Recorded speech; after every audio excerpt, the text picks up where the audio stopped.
যদি আপনার স্ত্রী আপনার বিরুদ্ধে যৌতুক আইনের অধীনে মামলা দায়ের করেন, সেটা হতে পারে যৌতুক নিরোধ আইনের ৩ ধারা অনুযায়ী অথবা নারী ও শিশু নির্যাতন দমন আইনের ১১ গ অনুযায়ী। যদি যৌতুক দাবি বা যৌতুক দাবির প্রেক্ষিতে মারধরের অভিযোগে আপনার বিরুদ্ধে মামলা করেন এবং আপনি যদি মামলা দায়েরের পূর্বে আপনার স্ত্রীকে তালাক দিয়ে থাকেন, তাহলে আপনি পার পেয়ে যাবেন। সেই মামলা আইনত অচল মর্মে সুপ্রিম কোর্ট জাজমেন্ট আকারে বলেছেন। আজকের এই বিষয়টি নিয়ে মূলত সংক্ষিপ্ত আকারে উপস্থাপন করার চেষ্টা করব। সঙ্গে আছি আমি অ্যাডভোকেট মোহাম্মদ ওমর ফারুক। এবার আসা যাক মূল ভিডিওতে।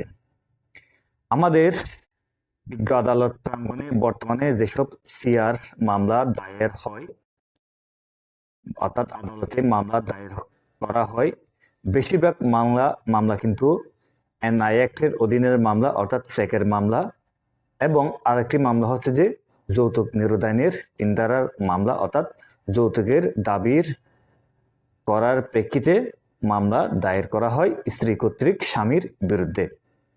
এবং পাশাপাশি বিজ্ঞ ম্যাজিস্ট্রেট আদালতেও একসময় যদি বা এটা নারী শিশু আইনে হতো, যদি বা এখন সংশোধন করে বিজ্ঞ ম্যাজিস্ট্রেটকে দায়িত্ব দেওয়া হয়েছে। বিজ্ঞ ম্যাজিস্ট্রেট আদালতে নারী ও শিশু নির্যাতন দমন আইনের ১১ গ ধারা অনুযায়ী মামলা দায়ের করা হয় স্বামীর বিরুদ্ধে। সেখানে বলা হয় আপনি তাকে যৌতুকের দাবিতে মারধর করেছেন।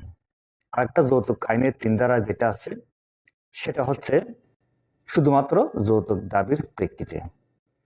সচরাচর যখন এসব মামলা বিজ্ঞ আদালতে দায়ের করা হয়, তখন বিজ্ঞ আদালতে আসামি যদি আত্মসমর্পণ করেন অথবা পুলিশ কর্তৃক গ্রেপ্তার করে নিয়ে আসেন, তখন বিজ্ঞ আদালত জিজ্ঞেস করেন আপনি আপনার স্ত্রীর সাথে অর্থাৎ বাদিনীর সাথে আপোষ করবেন কিনা।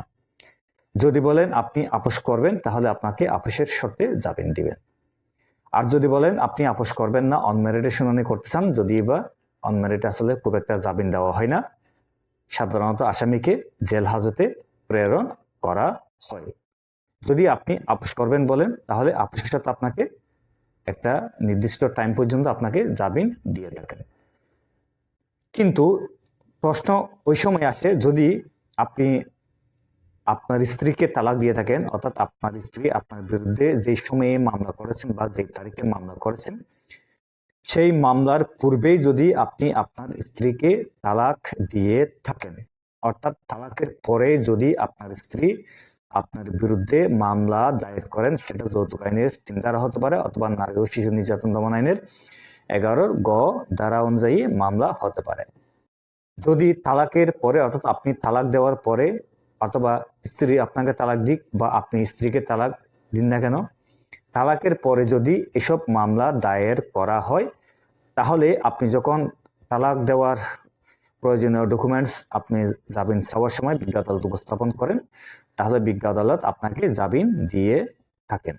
এক্ষেত্রে আপনাকে আর কন্ডিশনের কথাটা বিজ্ঞ আদালত বলেন না। কারণ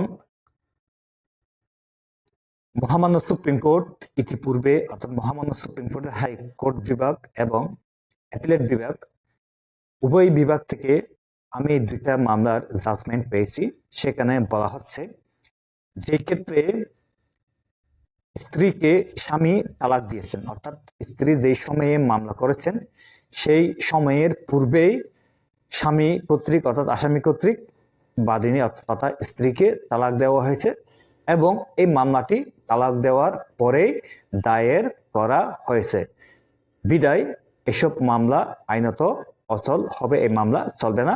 আসামির বিরুদ্ধে কোনো প্রকার চার্জ গঠন করা যাবে না, আসামি খালাস পাবেন।